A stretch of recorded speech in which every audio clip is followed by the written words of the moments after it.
All right, what is going on, guys? Football is back again. Now we got more bait banners, including this Ulquiorra announcement. But the main banner honestly, this banner is an easy skip. Don't summon for this Ulquiorra. 20 steps to even get a chance at a premium pool character, in my opinion, is stupid as fuck. Next, let's just go into the banner that honestly I've been getting a lot of questions. Should I summon? Should I summon? I've gotten questioned about 5 to 6 times in a 1-hour time session of a stream. So this is a very, very important banner to people, and I understand that people really like Gin. The fillers in this banner are actually, in my opinion, really good. You have Yoruichi, who has increased status ailment chance against all mind enemies, which is excellent for farming IT. She doesn't have super potions, but it's fine. Soifon, great for guild quest. Kisuke, great for honestly, like pretty much all content in the game because of his frenzy +1, but he also has paralysis and lacerate, which is pretty damn good. Shinji, he's a pretty strong character, not really OP. Bankai Shinji's kind of fallen off, but he's still a strong character. I wouldn't say he's OP. I wouldn't even say he's strong. I think he's just a good character at this point. If they resurrect these characters, honestly, I could see these characters being really strong. Tokinata, still one of the best NAD units in the game. Very niche at this point, but I still personally love playing with this character. He's fun to play. I think that he just has one of those kits that he's just fun. Halibel, I feel like she's fallen off. Her second strong attack is just an AoE around herself, and I feel like even though she does give barriers to her squad, without multi-barrier, if she gets resurrected in multi-barrier, I think she'd be great. As of right now, I don't think she's all that important. So you have 4 or 5 characters here that I think are worth summoning for if it wasn't for Anniversary coming up. We have Soifon, Yoruichi, Kisuke, Bankai Shinji, as well as Tokinata. The Beyond Bankai Shinji is also really good. I just don't want to say he's OP or worth summoning for because he doesn't really push the boundaries. Like, he doesn't really do anything that you would really need in a character, except for maybe a Senkaimon stage or 2. We have Mayuri, who's a really good nuker with a Ronkar killer. I think I might have forgotten, it's been a while. And then you have Gin, which I think Gin is honestly the prize at this point. The fact that this character has movement speed plus 30%, damage to poison enemies plus 40%, increased status element chance plus 10%, I think that this character is going to be the prize of the banner. Guardbreak Kid, hidden enemies, frenzy +2, very high chance of proccing his poison, speed link slot potions, super speed link slot potions. The only thing that he's missing here is really droplets, so you're not really going to take him into epic raids, but when you're farming something like IT, as long as the enemies are not immune to poison, this character should perform very well. He has a no affiliation killer, but the fact that this character can push through the iron skin thanks to the increased status element chance and frenzy +2, I really like this character, and he's super fun to play just because he does have long stride and sprinter +2. So do I think you should summon on this banner? I think that you should summon on this banner if you can reasonably get to 2,000 orbs by July 23rd. Be very careful and understand that this is not going to be the last bait banner. All right, this is not going to be the last bait banner by a long shot. We have already Caleb coming out with, like, what banners are out right now? Hold up. I've been farming potions. Make sure to farm them potions. You get a lot. I think it's plus like 100 every single time you do co-op IZ on average, which is insane. So like 500 potions if you don't have the Cons Bonanza Pass, 600 if you do. But we have Inheritance Zone summons. We get a free 1,000-year Blood War character. Swimsuit summons, which this is still the main banner, so you have a lot going on there. You have the Tsukishima banner, which I'm personally not going to summon for. I'm going to be saving my orbs. Personally, what I'm going to do is try to save 2,000 orbs for each of the anniversary steps. But I'm not gonna lie to you, even I want to summon on Gin, and I think that I have him 2 out of 5. Boom. I would at the very least 100% recommend doing the first multi. You never know if you're gonna get lucky, and it's usually discounted to 150 orbs. Yes, I'm not gonna summon on this just because I already have him 2 out of 5, and I think that that's fine for me. As much as I do want that Mayuri, I don't think that his kit is necessarily worth summoning for unless you're a big Mayuri fan. And even if you are a big Mayuri fan, I think that you're probably going to be a little bit disappointed with how the character plays, as opposed to the fact that he's a Mayuri, right? Even though I do like his design. All right, almost last but not least, we have the new skills and abilities. Get boost gauge, attack hit number up, is invalid super armor, has defeat the enemy damage up plus enemy kill counter mechanic. This is very interesting stuff that's probably going to go to the anniversary characters, since this is being put into the files literally 2 weeks before. Keep in mind that this might not all go to 1 to 2 anniversary characters. This might also get affected to the second round of anniversary. That happened with 1,000-year Blood War Aizen, with his like gauge attack up, right? That wasn't given to Ichigo or Uryu, that was given to Aizen in particular, as well as the damage to weaken and burn enemies that was added to Yamamoto, not Ichigo or Uryu. So keep in mind, this might actually be for end of the month banners, not just necessarily the anniversary characters. So let's just quickly break this down, right? Get boost gauge, attack hit up num. Attack hit ups usually means frenzy or flurry. So you'll see he actually wrote boost gauge, flurry / frenzy. Not really sure how this is going to be put in, but then we also have is invalid super armor, anti-poise. This is probably going to be for characters such as the ones that are going to be the limit breaker quest. How do I word this properly? The characters that are, damn it, limit breaker quest pretty much favors one character for each of the attributes. Like we have 6th anniversary Aizen, the renewed Ichigo, as well as the 1000-year Blood Lord Yamamoto. So this looks like it's going to go to a character that's specifically designed to do good in Limit Breaker Quest, which I personally don't like that, because Limit Breaker Quest is already relatively, it could be competitive if you actually want to go down a specific amount of waves. But if you're making characters specifically for that, then you're forcing people to summon for that one character to do good in content that doesn't really have rewards that are worth even farming that to begin with. Like imagine if I summoned for renewed Ichigo just so that I can go a little bit further in Limit Breaker Quest and you don't even get any rewards for that. I think that it's stupid. But yeah, is invalid super armor. This is going to be interesting because I want to know if this is going to work against bosses in content like in content like IT. Since the bosses in co-op quests are usually have poise, I wonder if this is going to bypass that type of super armor as well. Has defeat the enemy damage up, plus enemy kill counter mechanic. He actually wrote here, new damage increase based on the enemies defeated. So in content like Brawl Quest, where there's like hundreds of enemies, that might actually go freaking bananas. Now, I don't know if this is just going to be straight up damage up. It might be like percentage damage up, kind of like the combo bonus that you already have.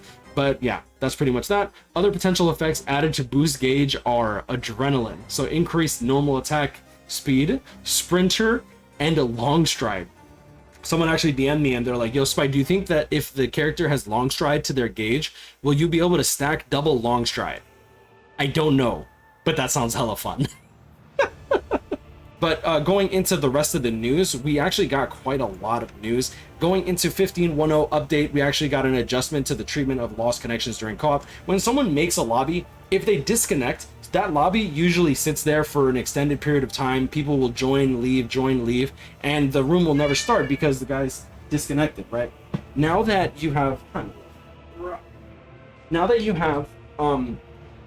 this update, co-op quests have been adjusted so that if the guy disconnects, then they're automatically going to close the room for you. Okay. Done? Good boy. There you go. All right, so going into the next part, we do have skill key removal, how some accessories are displayed, Game Center link option.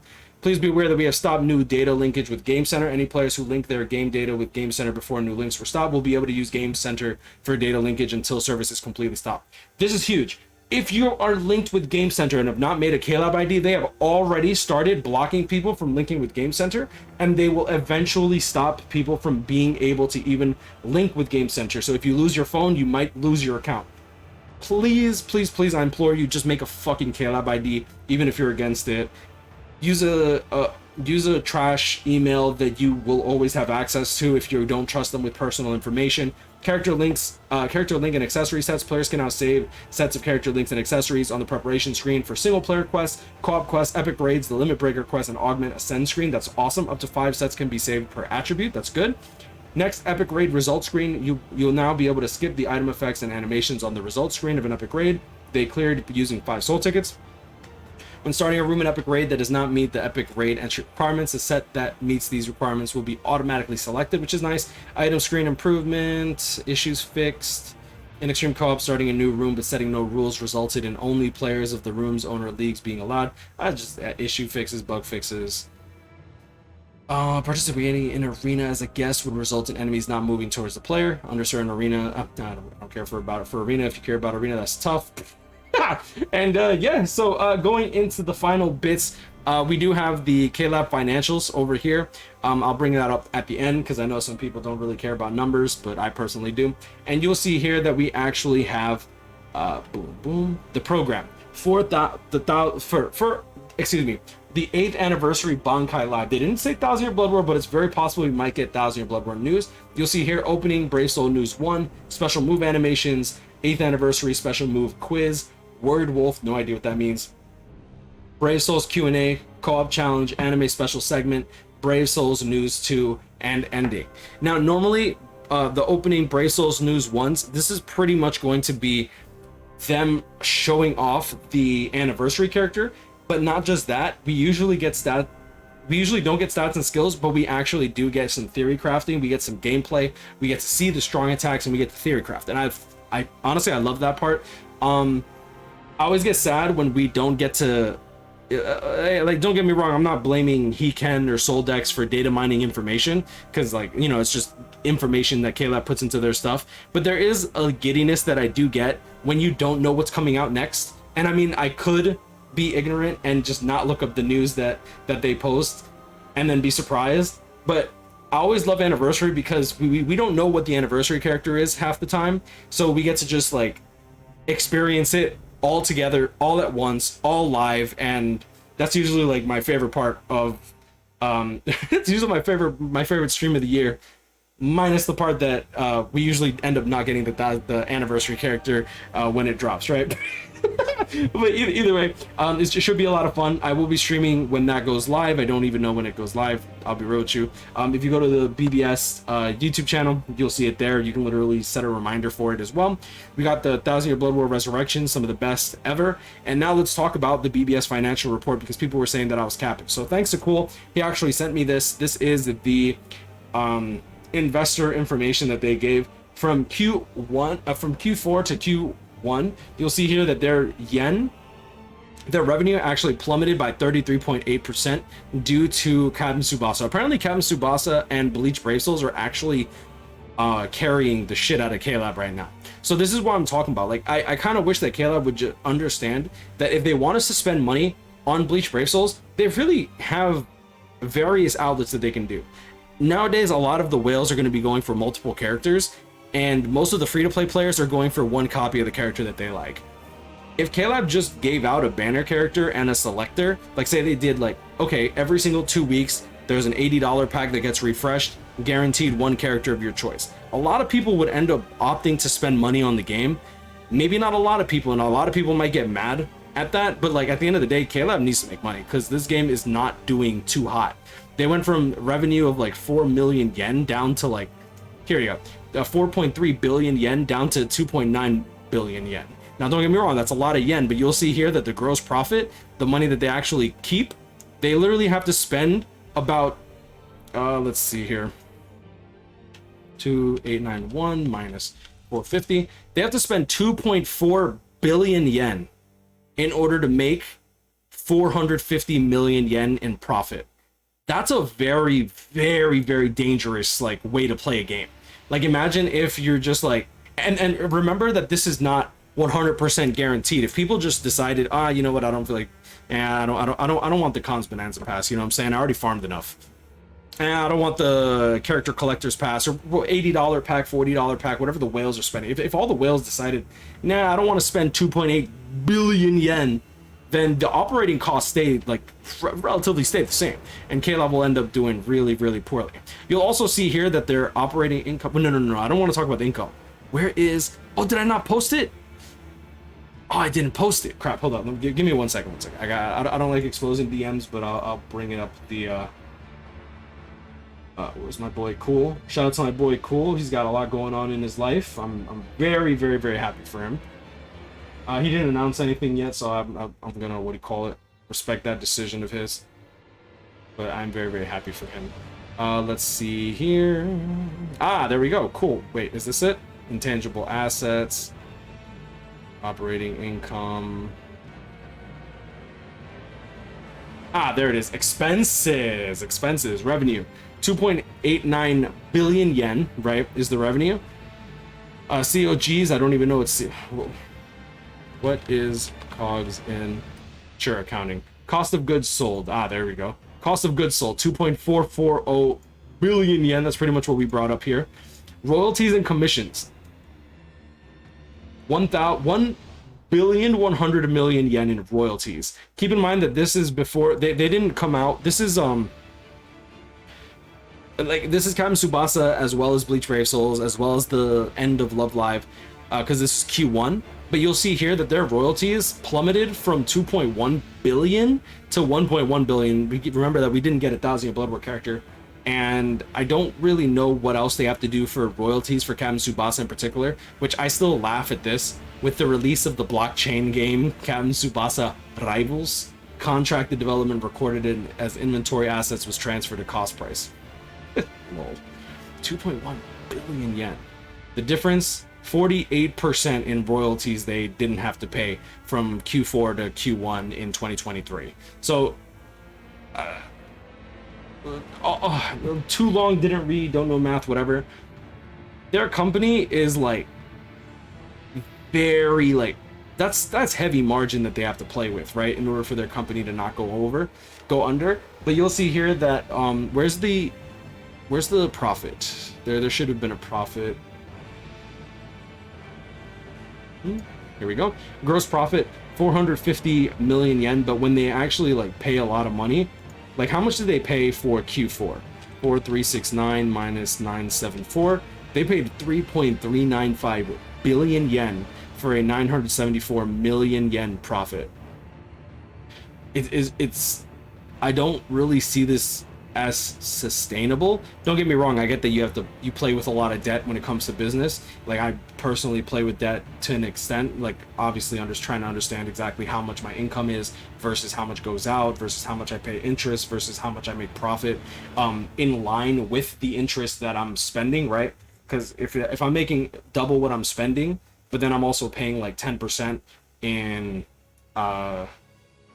interest, then it usually balances out as me making a profit anyway. So I don't really mind spending the extra bit in order to scale up, right? But you also have to understand that like you're playing a game of risk, right? Like if someone decides, oh, you know what, we're boycotting this game for a couple months, that's a whole quarter on a publicly traded company that's already not doing too good. Like if you look at K-Lab's stock, you'll see here that as we're ramping up towards anniversary, they're actually still going down, right? They're down 3% in the last month. In the last 6 months, they're down 26%. When if you actually look at like VOO stock price, you'll see here when it comes to like America, for example, in the last year, we're up 14%. In the last 6 months, we're actually up 11%. So like while the overall stock market's going up, K-Lab's just continually spiraling down.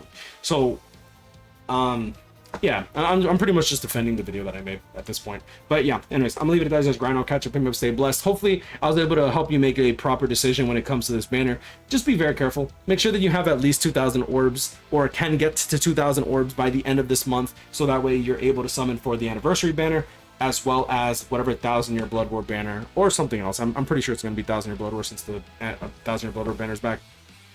But either way, I'm very excited for anniversary, and I'm very excited because I actually really enjoyed the opening for 1,000 Year Blood War Season 2. I wasn't really a fan of Season 1. I don't think I think I've made that very vocal. I think I was pretty vocal. I had James flaming me, but it just didn't feel like a Bleach opening, and this one I feel like actually felt like a Bleach opening. Anyways, I'm gonna leave it at that. Stay blessed, y'all.